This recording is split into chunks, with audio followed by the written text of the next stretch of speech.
89.5 FM. Radio Universidad. La cultura universal.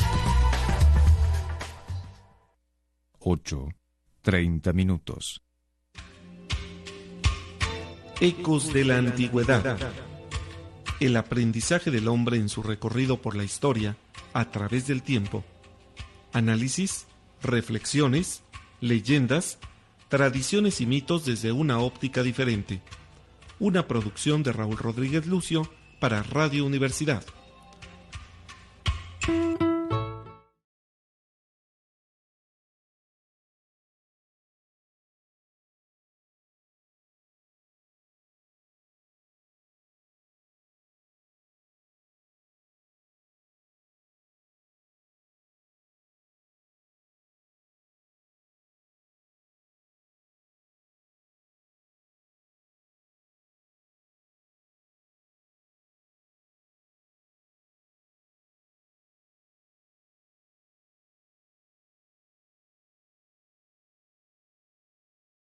Villa ya en problemas en contra de los norteamericanos.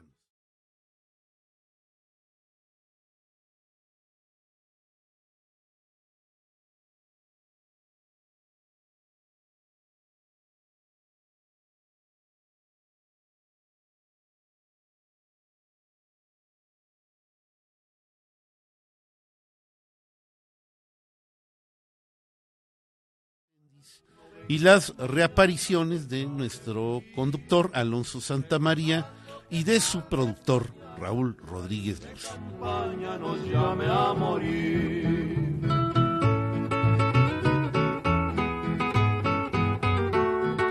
Teléfonos, doctor. Sí, ya me toca a mí. Muy bien. ¿Qué tal? Muy buenos días. Ya estamos aquí en Ecos de la Antigüedad. Como bien dice Raúl, reapareciendo. Sí, un par de semanas estuve fuera de circulación por razones de trabajo. Y Raúl porque pues de plano no tenía voz. Pero bueno, quiero recordarles los teléfonos para mandar mensajes de texto. Es el 4423-221077. Ahí nos pueden enviar mensajes de texto. Y para llamada telefónica es el 192-1293 aquí en Querétaro. Y bien, el día de hoy vamos, pues por lo que entiendo, a seguir conversando, porque ya se había tocado el tema, acerca de cómo Villa, pues, ya había perdido el apoyo de los norteamericanos, pero ahora sí está de plano confrontado. Y ese es el tema que se va a seguir tratando el día de hoy. Un tema muy interesante, pues ya podríamos decir, híjole, pues es que hubo tantos movimientos, ¿no? Que digamos, pues estamos como que sí se quiere acabar la revolución, pero como que todavía no. Entonces, algo así, porque la revolución fueron varias, ¿no? Finalmente hubo etapas diferentes, pero sí cierra uno de los ciclos importantes de la Revolución Mexicana. Y bueno, antes de entrar en materia, pues vamos a escuchar un poco de música. Carlos, por favor.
Bien, ya estamos de regreso después de escuchar música que prácticamente narra parte de lo que hoy vamos a platicar. Muy ad hoc, ¿verdad, José? Decías.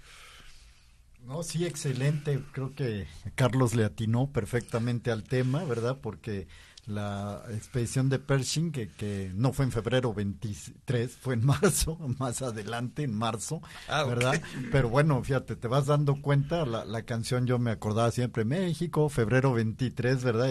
Y bueno, el ataque a Columbus es en marzo, y después de Columbus viene la expedición, ¿verdad? Pero bueno, la incursión, ¿no? La incursión, ¿verdad? Pero bueno, no lo pusieron de tema. El tema, tú decías, varias facetas, ¿verdad? ¿Por qué hemos seguido como dándole vueltas? Porque la semana pasada que terminamos la campaña de Sonora, te acordarás, Esteban, la campaña de Sonora, que coincide con la fecha de, no sé si es 15, 16, 19 de octubre de 1915, cuando ya los americanos le desconocen a Villa, ¿verdad? Y más bien reconocen el gobierno de Carranza, empieza Villa a despotricar contra los americanos. Habíamos platicado de un evento dentro de la campaña cuando llega a Naco, Sonora, que hace un manifiesto, ¿verdad?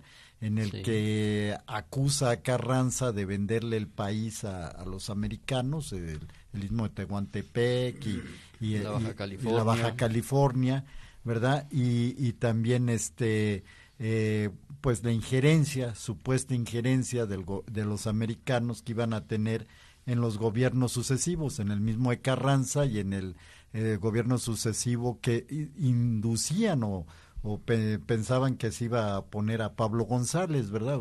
Eso lo sacó Villa. ¿De dónde? No lo sé, ¿verdad? Pero él lo que trató con esa altimaña es de que tratar de ganar a los carrancistas, como ya no lo podía vencer por las armas, quería sacar su nacionalismo, convencerlos, ¿verdad? Primero a Diegues en el ataque a Hermosillo, y todavía va a intentar al general Treviño, que es quien va a tomar Chihuahua, y Juárez, va a intentar convencerlo con estos argumentos, ¿verdad? Argumentos de nacionalismo, de que Carranza había vendido el país, etcétera, ¿verdad? Y buscar por ahí, pues volver a tener éxito, ¿no? Pero obviamente todo esto no sucede. Así es, por desgracia para Villa, pues los americanos que, bueno, estaban, ya lo hemos comentado varias veces, estaban trabajando con los dos bandos, con Carranza y con Villa por un lado, y por el otro Carranza, pues bueno, en su momento, yo creo que ya viendo la debacle de Villa, sobre todo en el Bajío y luego un poquito hacia el norte, pues los americanos dan su apoyo a los carrancistas. Y recordemos también, recordemos que pues si alguien defendió y cuidó a los americanos que vivían en México fue Villa precisamente. Yo creo que también eso fue parte de ese coraje, ¿no? Porque él los cuidaba, todos en su ejército sabían que no tenían que tocarlos, al contrario protegerlos, y ocurre pues que le dan la espalda a Villa y bueno, viene ese enojo y pues parte de lo que has estado comentando. No, y era como el superhéroe de los norteamericanos. Sus batallas creo que las filmó Hollywood, hizo contratos, las planeó de tal manera para que pudieran rodar filmaciones, se pasaban en Nueva York, todo ese tipo de documentales, y pues realmente pues sí era, yo ya me imagino el grado de disgusto que le hayan dado la espalda, puesto que se sentía totalmente pues protegido de los norteamericanos. Sí, respaldado, pero mira, aquellos pues iban a lo práctico, ¿no? Vieron que iba en declive y no se van a quedar con el que va perdiendo. Por supuesto, sí. Digo, salvo otras opiniones, pero yo creo que fue una decisión simplemente pragmática de, pues finalmente el objetivo de ellos cuál es, ¿no? Establecer las relaciones que les permitan hacer los negocios aquí. ¿Con qué? Pues con los recursos naturales, que era lo que tenían en la mira, y de alguna manera mantener un nivel, no se puede decir control, pero pues sí les gustaba tener injerencia, ¿no? en el devenir político del país.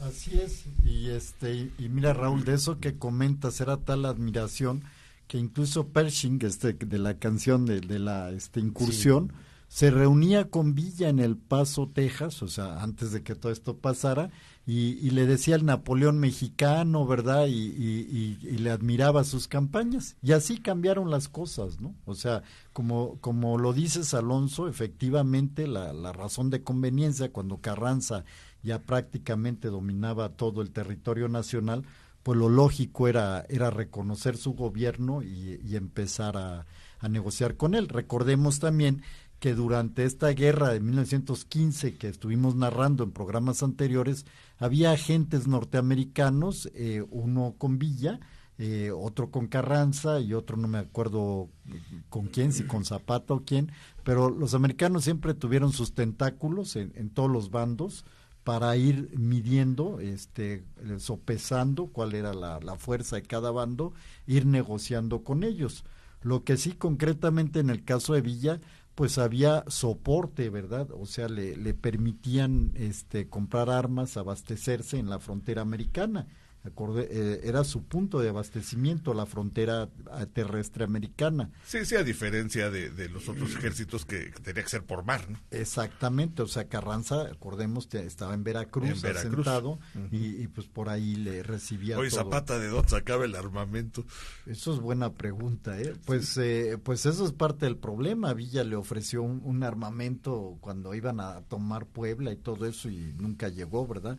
O sea, pues lo sacaba de la misma convención, ¿no? O sea, lo que le enviaba a Villa a través de la convención, yo pienso una parte, pero quizás es algo que vamos a tener que investigar. Valdría la pena, ¿no? Porque sí, ¿de dónde sacaban ellos el armamento? Sí, pero bueno, al final estaba soportado por la convención. O sea, eso fue lo que le permitió al Ejército Libertador del Sur, pues también sostenerse, ¿verdad? Pero bueno, lo importante, estamos en la frontera norte, ¿no? Entonces, diciembre es un mes triste para Villa, para Chihuahua, pues él ya había regresado derrotado de la campaña de Sonora. Primero estuvo unos días en Ciudad Juárez y ya después de ahí pasa a Chihuahua, que es donde ya organiza su salida, ¿no? Ya su fin, vamos a decir, ¿no?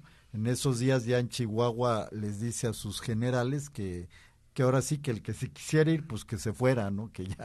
Que podían seguir con él o irse, ¿no? Y hay una serie de episodios ahí que se narran en la ciudad de Chihuahua, en su casa, que fue su esposa, recogió los muebles, él todavía tuvo unas sesiones de trabajo el último día, que fue por ahí del 14, 16 de diciembre, no me acuerdo, y en época invernal, que es allá, con días nevados, todo eso, pues él ya se despide de la ciudadanía de Chihuahua y se enfila hacia la sierra. O sea, él dice, pues volveré a mis orígenes. Se disuelve, como quien dice. Sí, bueno, ya se había disuelto la División del Norte, pero digamos, todavía los que lo seguían, fue donde ya les dijo, y ahora sí, el que quiera seguir, que siga, y el que no, pues está en su libertad de hacer lo que guste, ¿no? Pero lo importante es que él dice, voy a regresar a mis orígenes. Acordémonos que él empezó como bandolero en las sierras de Durango, ¿verdad? Y de ahí Abraham González lo invita para apoyar a Madero, pero él era un bandolero que por aquella intento de violación de su hermana y que mató al hacendado y todo eso y anduvo ahí en las montañas, pues decide que le toca otra vez volver a empezar. Y así es como él camina otra vez hacia la sierra, ¿verdad? Que divide Chihuahua y Sonora, ¿verdad? Llega a un lugar que se llama San Jerónimo, y ahí es donde va a iniciar una especie de base de operaciones para el plan que él ya traía, cuyo plan en un principio la gente que le seguía no sabían exactamente cuál era el plan, pero él ya traía un plan, que es el ataque a Columbus. Bueno, el ataque a los Estados Unidos. Todavía tampoco se sabía exactamente no estaba tan definido. Sí. Eso se oye muy temerario, ¿no, José? Una acción de esta índole. Bueno, viéndola en el contexto de, atacar, no era, creo, la primera potencia mundial en 1915 o 16, pero era una de las principales y pues no creo que nadie haya osado tratar de invadir o poner pie al estilo invasor en los Estados Unidos, o sea, Pues viéndolo desde ese punto de vista. Era una acción valiente y medio guerrillera, ¿no? Sí, pero miren, yo creo que aquí es donde hay que entender, porque es lo que ayer estaba yo revisando en los libros, exactamente cuál era la intención de Villa. No es Bin Laden, definitivamente, que sí tuvo esa osadía en el 2001, ¿verdad? Desgraciadamente, total, tristemente, sí. ¿verdad? Donde sí fue un ataque terrorista con dirección para acabar con la hegemonía para golpear a la hegemonía de los Estados Unidos. Aquí, aunque algunos autores han tratado de darle ese significado a Columbus, no es exactamente el significado.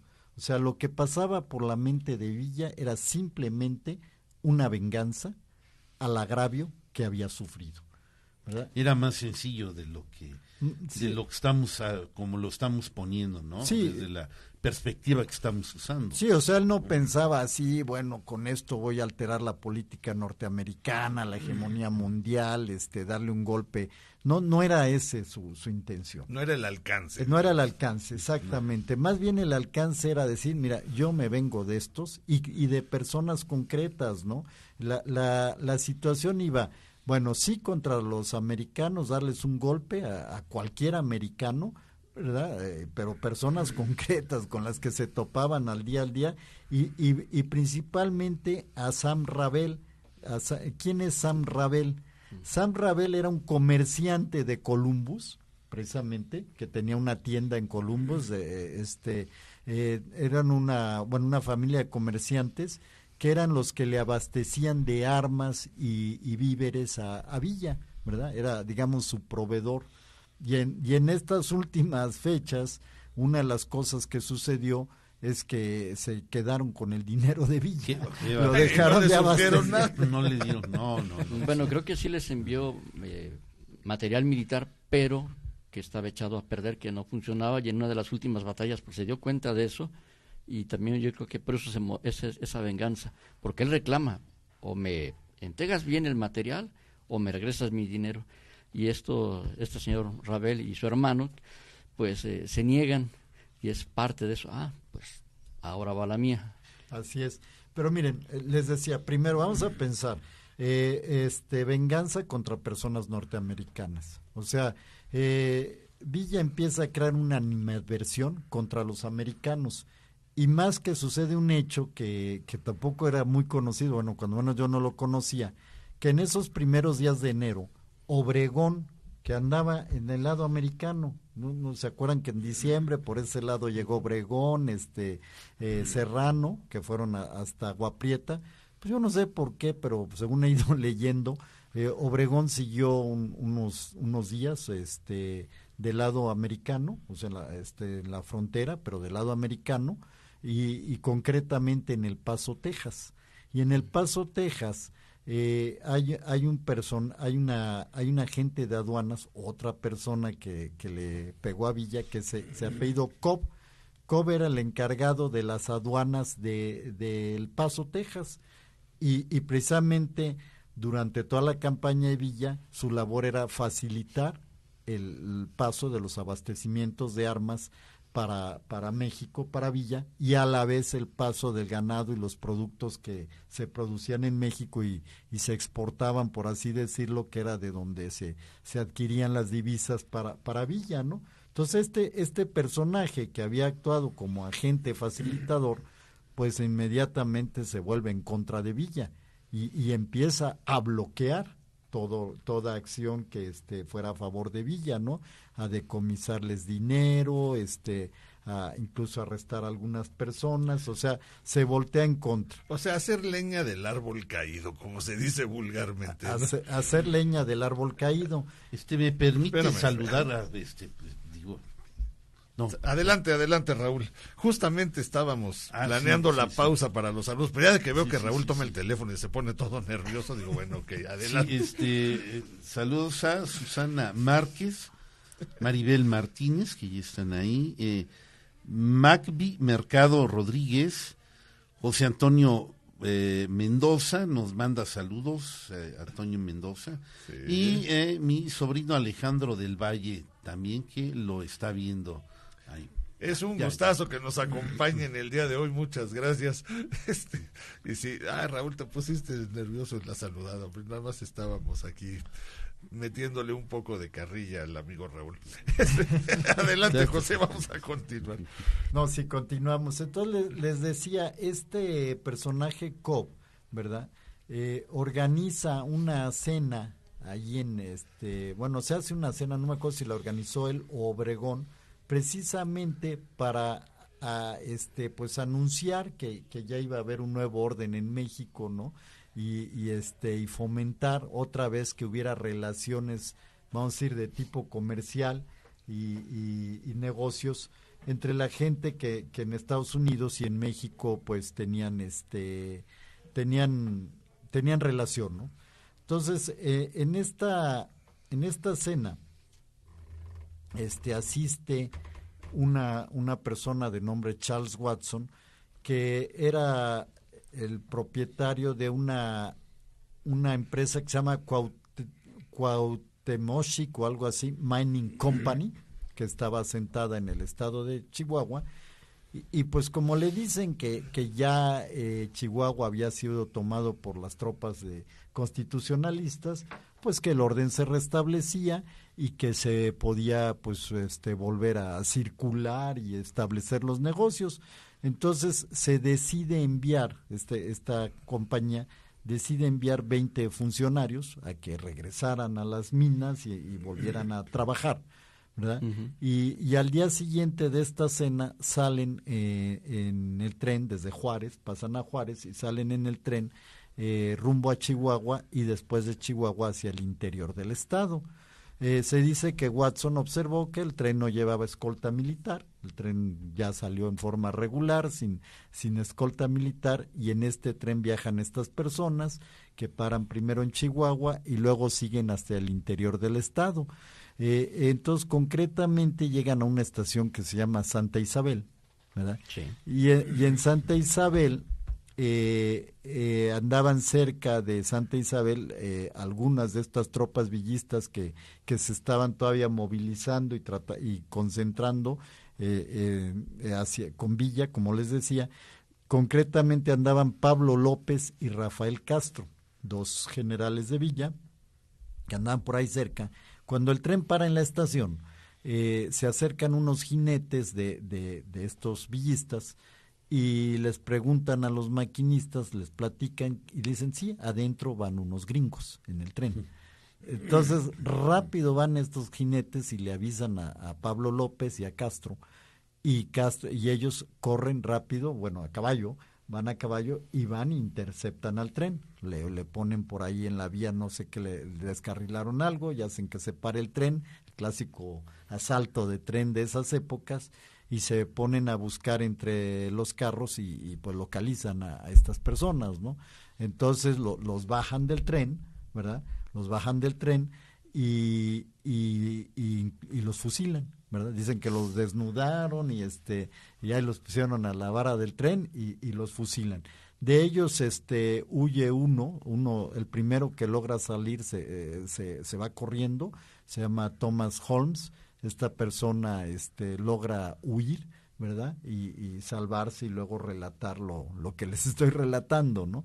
Pero, oye, José, hay una novela algo basado en la historia real, incluso creo que hubo película Gringo Viejo o algo así. Sí. ¿Está basado en eso? ¿O es porque tiene que ver con Villa, que lo acaba fusilando a una persona, un gringo que pues ahí anda en México metido en la bola, y no sé qué hace exactamente, no lo recuerdo, pero se hizo una novela, un escrito, y pues aparece, ¿no? Como que lo fusilan.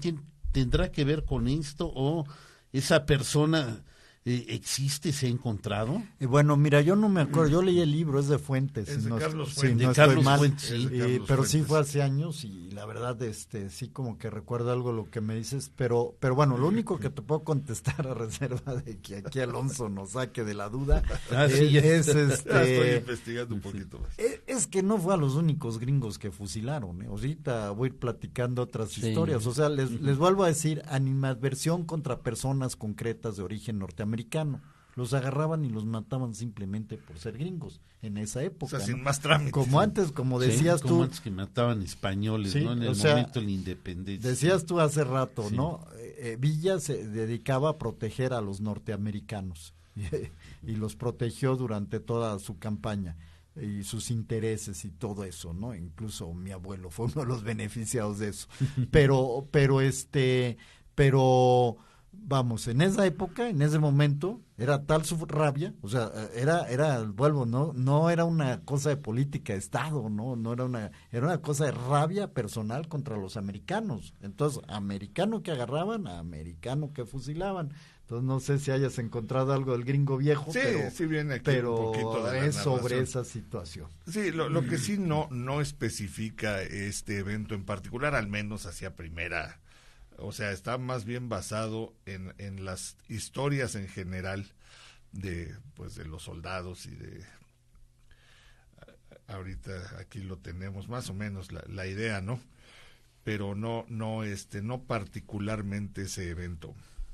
Al menos no en el resumen que está aquí, yo también lo leí hace mucho tiempo y no lo podría relacionar, ¿no? Nos va a quedar de tarea ponernos Pues sí, a leer. pero casi seguro que en este evento Es se que hayan... Gregory Peck hace el papel Sí, en sí. una película. Sí, me acuerdo de eso, pero ya tiene años, ¿no? Pero bueno, aquí entonces ese hecho, les digo, esa animadversión que se creó, la primera pregunta que tienen los historiadores perdón, porque cuando sucede este hecho, o sea, los cadáveres de estos 19 americanos regresan en tren, los ataúdes a Ciudad Juárez, al Paso, Texas, y en El Paso se suelta una persecución contra mexicanos. No es algo que ha sucedido recientemente. O sea, ya en 1916 pasó algo parecido. Obviamente la población de origen norteamericano del Paso, Texas, enardecida por esta noticia, esta nota de ver llegar esos americanos asesinados, pues la empiezan a tratar de linchar mexicanos. Entonces puso ya la situación ahí en El Paso dura, porque a los pobres paisanos de allá pues les empezó a tocar también esa furia. Obviamente el gobierno de Estados Unidos protesta, Carranza pues desconoce esos hechos, y Villa también. Y aquí entra la discusión de los historiadores. Pablo López recibió instrucciones concretas de Villa de fusilar a esa gente, o simplemente fue iniciativa propia. En ese momento, Villa, que les digo, estaba moviendo sigilosamente, pues parece que alguien va y le pregunta o algo, y él dice, no, yo no di esa orden, no sé por qué esta gente hizo eso, ¿verdad? O sea, no se quiere él adjudicar ese hecho. Así es como se mueve en ese momento, ¿no? Y eso es básicamente lo que sabemos sobre la matanza de Santa Isabel, pero sí es un hecho que fue fuerte, ¿no? O sea, que impactó tanto en Estados Unidos como en México, esa matanza de esas personas, ¿no? Ok, muy bien, pues hemos llegado a la mitad del programa, qué impresión. Bien, pues vamos a hacer nuestra breve pausa, vamos a escuchar alguna otra obra de época, ¿verdad? Y por supuesto, la identificación de la estación, y en unos pocos minutos continuamos con esta narrativa. Radio Universidad 89.5 FM, transmitiendo para ti las 24 horas del día desde el histórico Cerro de las Campanas, Querétaro. Radio Universidad. La cultura universal. 9 en punto.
Gran capacidad.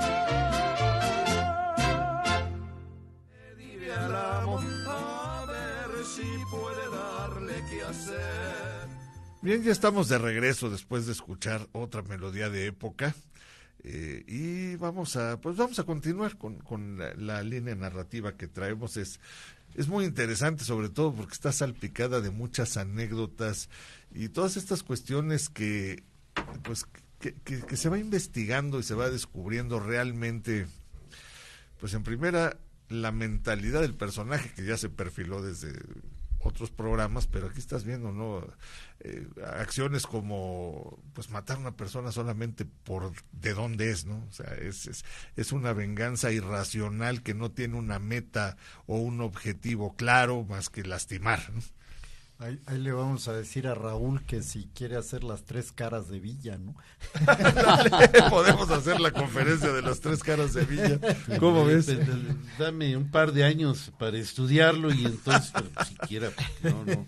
Sí, porque pues, digo, yo ahora no que está tan estábamos fácil. con lo de Conin, pensé, pues también hay facetas, lo que decíamos en el miércoles, ¿verdad? Pues como una persona tiene diferentes facetas y hay que acordar que Villa era un tipo muy emotivo, ¿no? O sea, sí era muy sagaz, muy racional, pero también era muy emotivo y cuando le pegaba la víscera reaccionaba fuertemente, ¿no? Sí, cómo no. Bueno, y lo podemos ver pues desde sus orígenes, o sea, es una hasta cierto punto explicable que fuera una persona impulsiva, inclusive no se puede caracterizar ya como un trastorno, pero sus conductas apuntaban a la bipolaridad, ¿no? Podía estar eufórico, festivo y de pronto en una depresión terrible. Pues de nada un más hay momento que a otro. preguntarle a Álvaro Obregón, a ver qué opina, ¿no? Pues acuérdense de aquel Sí, hecho nada que más, platicamos, ¿no? Ok, a ver, tenemos aquí una llamada, Marta Alicia de Villarreal. ¿Villarreal será o Vistarreal? Bueno, no, Marta Alicia Villarreal es su apellido, perdón. Marta Alicia Villarreal nos comenta: ¿qué de cierto es que los gringos admiraban tanto a Villa que tienen su cobera? Los masones. A ver, es que aquí sí no entendí. Supongo que es su cabeza. Ay, gracias, muchas gracias. Bueno, esa es una de las leyendas que hay, A ver, que adelante. después de que mataron a Villa en Parral, se robaron su cabeza, ¿verdad? Y fueron los americanos y y la llevaron para estudiar su cerebro, ¿no? O sea, eso yo lo he leído, oído por ahí, no me acuerdo bien, pero va por ahí. Fíjate, justamente que estamos hablando de su personalidad tan extremista, se la llevaron para estudiar su cerebro, pues probablemente para descubrir cómo podía ser al mismo tiempo tremendo, impulsivo, fiestero y ser un estratega inteligente. Pero lo que sí era un hecho es que hasta antes de esto que vamos a hablar ahorita, que es Columbus, sí había una admiración de Villa, les digo, no nada más, digamos, por ciudadanos comunes, por la prensa, películas, como dices, que quizás se hicieron, otras cosas, sino incluso militares norteamericanos admiraban a Villa como un militar, como un estratega, ¿no?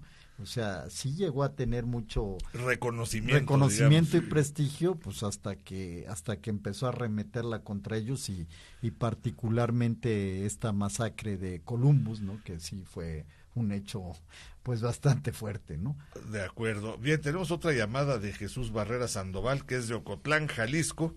Nos manda saludos al programa y aquí a los integrantes de la mesa, a los conductores.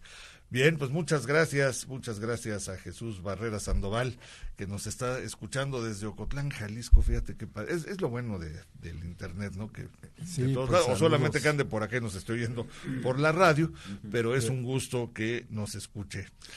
Así es. Bueno, vamos a caminar hacia Columbus. ¿Por qué estamos en el caminar hacia Columbus? Porque generalmente yo creo que todos conocemos este hecho, que una madrugada, ¿verdad?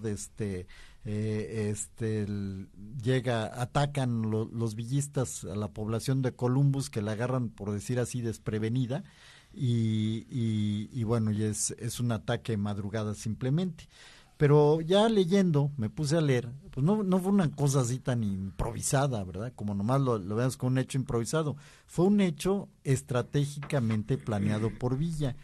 pero hay que tomar en cuenta esto. Villa está caminando hacia la sierra, pero tras de él van los carrancistas, ¿verdad? Entonces, por un lado, él tiene que escabullirse, por así decir, de los que le perseguían para evitar un enfrentamiento contra las tropas de Carranza, y por otro lado, llegar a la frontera. ¿Cómo hizo esto? En mucho sigilio, en mucho silencio. Primero había sigilio, pero después vamos a ver que también es una batalla anunciada, o sea, ya había gente que sabía perfectamente que Columbus iba a ser atacado, ¿verdad? Primeramente, a los que sí trató de no exponerles sus planes para que no se filtraran y más que nada no los descubrieran, era la gente que lo seguía. La gente, como les digo, se fue concentrando en una hacienda que se llama San Jerónimo, ¿verdad?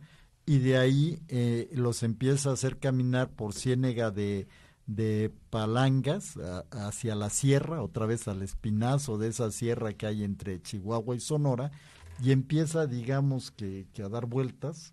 Eran cabalgatas nocturnas, no se encendían hogueras, en el día era cuando se descansaba, en la noche es cuando se caminaba, porque lo que tenían que hacer era escabullirse, y de repente Villa desaparece, vamos a decir, del rastro de quienes le andaban siguiendo, ¿verdad? Y así, del 16 de febrero al 7 de marzo de 1916, se la pasa dando vueltas y se acerca a la frontera americana, ¿no? Y ahí envía a 2 personas, uno que se llama Cipriano Vargas y otro que se llama Carmen Ortiz, que se pasen a Columbus, a un bar que se llama el Palomas Bar, y en ese lugar, bueno, era un prostíbulo. Entonces, pues les dice, pues es un muy buen lugar para adquirir información de cuál era la ubicación, o sea, qué había en Columbus, porque qué había en Columbus, esto es muy importante. Columbus era un pueblo que no tenía más de 400 habitantes, era un pueblo pequeño, 700 habitantes, de los cuales había también un asentamiento militar, una base militar de americanos, que tenía 532 soldados, 21 oficiales, o sea, era una guarnición militar y un pueblo, un caserío, vamos a decir, casas de adobe, con 2 hoteles, bar, pues el clásico pueblo del oeste. Oye, ¿no? José, Dime. Bueno, yo también por ahí leí que había un banco, Sí, que en ese banco sí. Villa tenía su dinero, y que cuando quiere disponer de él después de tanta debacle acá en México, no le quiere entregar nada, y que también eso fue parte de lo que motivó a Villa a invadir Columbus para recuperar su dinero y castigar a estas personas que lo estaban bloqueando de esta manera. Efectivamente, Esteban, o sea, aquí según los historiadores, vuelvo a decir, la motivación principal era la venganza. Sí. La segunda, bueno, y de paso, la segunda era de matar a este señor Sam Ravel, o sea, porque él era el que tenía el dinero. Pero dijeron, bueno, de paso, obviamente se planeó la campaña, era asaltar el banco y robar, sacar el dinero que hubiera ahí. Parte de ese dinero, pues sí sería el de Villa, pero era el dinero que Sam Ravel le había quitado, ¿no? Sí, y también atacar el cuartel militar y obtener armas. O sea, el plan, a ver, hay una... Adelante, no, bueno, no termina la Así, idea bueno, para el plan al final se estructura. Lo que yo quería era un poco antes decir, bueno, lo que hicieron Villa primero es desaparecer porque traía a los carrancistas atrás, pero luego aparece en la frontera y empieza a organizar este plan, y lo primero que hizo es enviar a estas 2 personas a que averiguaran precisamente dónde estaba el banco, dónde estaba la estación del ferrocarril, porque esa era otra. Querían averiguar a qué horas pasaba un ferrocarril que trajera armamento para también asaltar el ferrocarril y tomar armas, ¿no? Entonces dice, váyanse y averigüen todo eso, ¿no? A qué horas pasan los ferrocarriles, dónde está el banco, dónde están los hoteles, cuál es la disposición del cuartel militar, cuántos soldados hay, todo, o sea, establecer todo un plan estratégico pues, para inteligencia, se fueron a hacer inteligencia, ¿no? ¿Verdad? Sí. Entonces, por eso me gustó toda esta historia y detenerme, ¿no? Porque no es así que de repente Villa pasó y asaltó a los que estaban ahí, sino que esto estuvo perfectamente bien planeado y tenía sus objetivos, ¿no?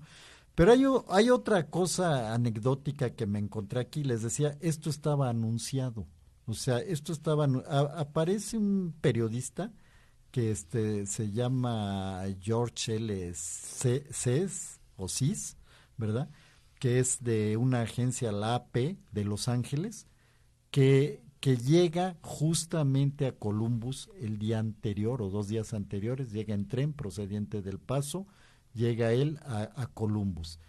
Y aquí hay cierta información, cartas o algo así que han encontrado, que decían que esta persona tenía cita con Villa, se iban a ver en Columbus, y él lo iba a llevar a Washington a hablar con Wilson.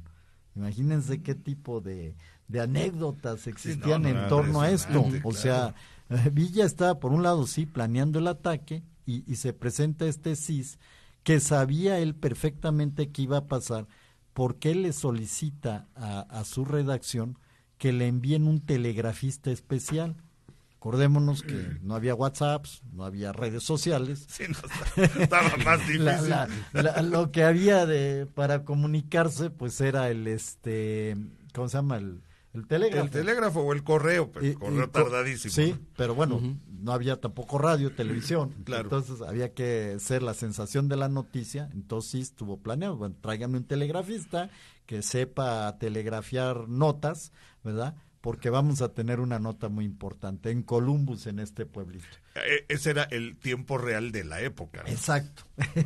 Era transmisión en tiempo real, lo telegrafiaban, lo escribían y lo distribuían lo más rápido que se podía. Sí, así es. Entonces, el caso es que también aparece en un periódico, no me acuerdo ahorita el nombre del periódico, pero era del Paso, era un periódico del Paso, aparece la nota de que Villa tenía la intención de atacar Estados Unidos. Fíjate. Bueno, ese puede haber sido un plan de medios de Villa, ¿no?, que se aseguró cobertura y aseguró que hubiera, qué curioso, ¿no? Bueno, déjame ahora sí. Esta pregunta nos la envía Ligia Regalado. Si me permiten, me gustaría dar una primera respuesta y las opiniones de todos, porque es una pregunta muy amplia, pero está interesante cómo lo plantea. Ella nos pregunta 2 cosas. Primero, ¿quién es el libertador específico de México? Y la segunda pregunta es si era contra los americanos o los españoles. Digo que es muy amplia porque esto nos remonta desde la independencia hasta prácticamente lo que estamos hablando. Y ahorita en el tema que estamos, es decir, en la revolución y en esta incursión de Villa vengativa hacia Columbus, pues realmente no es que se estuviera liberando el país. En teoría el país ya era libre, ¿no?, en esta época. Y españoles y americanos para esta época ya no eran propiamente un enemigo de la nación, pero sí había hacia los 12, había sentimientos, había facciones de gente que, por ejemplo, a los hacendados españoles, pues se les tenía como acaparadores, como todo eso, y esa era la lucha del sur, principalmente. A los americanos, pues también, que aparentemente se les tenía como los que estaban explotando los bienes del país en contra del pueblo, y era más o menos así, pero no hay, así como que liberación del país en esta época ya no es lo que estamos hablando propiamente, ¿no? No sé qué opinen los demás. Bueno, yo en lo personal, insisto, ¿no? Como estamos ya en una época de la revolución mexicana fue más bien un problema nacional, como lo hemos visto, ¿no? Luchas entre ideas y facciones y ejércitos nacionales. Como se dijo hace rato, obviamente los americanos tienen injerencia. Y este sentimiento antiextranjero, pues sí existía en algunos sectores, ¿verdad? Porque pues obviamente había empresas americanas, había empresas de otras nacionalidades, los españoles, bueno, pues siempre tuvieron negocios, puestos importantes, pero ahorita estamos en una época en que más que era contra vamos a decir contra naciones, era contra ciudadanos e intereses, ¿no? Y esto no era un sentir nacional. Bueno, siempre ha habido ese sentir antiamericano, ¿no? O sea, y bueno, hay que recordar que una guerra que nos quitaron medio país, ¿no? Sí, de lo que Ramos Curi viene y platica aquí cuando lo traen, ¿verdad? Entonces, bueno, pues eso sí hay siempre, ¿no? Y claro que eso es lo que estaba utilizando, en lo que estamos platicando ahorita, eso es lo que estaba utilizando Villa, ¿no? Y eso es lo que él trataba de explotar para su propio beneficio, ¿no? Exacto, pero en este caso es una cuestión totalmente personal, no tiene nada que ver con la nación, ¿no? Exactamente. Entonces, bien, adelante, José, bueno, sigamos. yo le estaba en este punto, ¿verdad? Que les decía que hasta en el periódico salió, ¿verdad? Que había el plan de Villa, la intención, y que había la posibilidad de que Villa atacara, y concretamente Columbus. Pero pues, ¿qué dijeron los americanos, verdad? Los militares principalmente dijeron, hombre, ¿cómo se va a osar hacer eso? Es imposible, o sea, dijeron un acto de arrogancia, no creemos que ose Villa atravesar la frontera y atacar de este lado, ¿no? Entonces pues no tomaron ninguna precaución, simple y sencillamente esa noche, esa madrugada, los oficiales estaban en sus casas, ¿verdad? Como el toro de Lidia. ¿verdad? Como el toro de Lidia, o sea, nadie le prestó atención a esa nota, esos rumores, todo eso que había de que se hablaba de que Villa traía esa intención. Pensaron que era fake. Fake news. Fake news, sí. Entonces, bien, Villa establece su plan de ataque, ¿no? Dice, le encarga a Pablo López otra vez el ataque del ferrocarril, el telégrafo y el teléfono, cortar las comunicaciones, ¿verdad? A General Castro le encarga el robo del banco, como lo dijiste, ¿verdad? A Beltrán le encarga el ataque al campamento militar y a Ríos le encarga la misión de llegar al Hotel Comercial y al Hotel Hoover, que es donde ellos pensaban que iban a encontrar a este individuo, a Ravel, ¿verdad? Y asesinarlo, ¿verdad? Que eso era uno de los objetivos. Entonces, realmente los objetivos concretos se establecieron. Y Villa, personalmente, y su escolta, y esto es otro dato muy importante, no pasaron del otro lado. Ellos se quedaron en una loma en la frontera y envió a estas personas que les acabo de decir. O sea que él realmente no atacó, él personalmente no atacó Columbus. Francisco Villa no pasó la línea divisoria, dirigió el ataque desde una loma, sí, pero del de lado este mexicano, lado. Pero no pisó con su pie, vamos a decir, en ese momento los Estados Unidos, ni tuvo participación directa en los hechos sangrientos que él mismo ordenó, ¿verdad? Claro, no es que supuesto. lo esté yo exonerando, Sí, no, ¿verdad? no. Pero no participó No concretamente en los hechos Oye, sangrientos. ¿cómo a cuántos kilómetros estaría él? Un estimado, más o menos. Pues no lo sé, la verdad no, digo, ahí dice una loma enfrente, ¿no? O sea, porque hay una población que se llama Palomas, Ajá. que es lo que está del lado mexicano, o estaba, de Columbus, y dicen una loma cerca de 5 kilómetros, 3 kilómetros. O sea, lo que sí tenía a la vista todo el escenario, sí. ¿verdad? Y entonces eran pocos kilómetros. Y entonces él de ahí se establece con su escolta y pasa allá. Otra de las cuestiones que se hablan en toda esa anécdota es cuántos mexicanos pasaron de aquel lado, ¿verdad? Cuántos digamos soldados mexicanos intervinieron o en ese ataque, ¿no? Y hay varias cifras, ¿no? Hay cifras que hablan desde 20 personas hasta 400 o 4,000 personas. O sea que no hay la menor idea en teoría. No, pero sí hay una estimado idea. razonable. Sí hay una idea. En San Jerónimo se juntaron 403 personas, ¿verdad? Después se juntan 65 y luego otros 105, que da un total de 573. Esos son los efectivos con los que Villa atacó. Bueno, yo tengo entendido esto de que sí se junta esa gente ahí en San Jerónimo, pero según va avanzando va dejando parte de esa gente y nada más cruzan la frontera 150 personas para atacar Columbus. Pues no, sí es posible, ¿verdad? Porque te digo, no es que los vaya dejando, o sea, se quedaron del lado mexicano. Sí, y entonces era como nada para más cuidar la estas retaguardia. tres Ustedes se quedan aquí, ustedes se quedan divisiones más adelante, hace 2 separaciones. son los que pasan del otro lado, más 16 vaqueros, porque hay otra anécdota, ¿no? Llegan a una finca que yo creo que era americana, pero del lado mexicano, sí. Que se llamaba algo así Palomas Cattle and Foods Supply, que era una finca ganadera, ¿verdad? Y la toman por asalto, ¿no? Y ya que agarran presos a los vaqueros que había ahí, o sea, matan a los cocineros, a los que son americanos precisamente, 16 vaqueros que agarraron presos deciden unirse, dicen, no, pues nosotros también jalamos con ustedes. Y esos 16 también se ponen en la cifra de personas que atacaron Columbus, ¿no? Mira. Entonces, ahora sí que los levantaron ahí. Pues ya estamos cerrando prácticamente el programa, ya nada más para que tenemos un minutito para que cierres así esta interesantísima narrativa.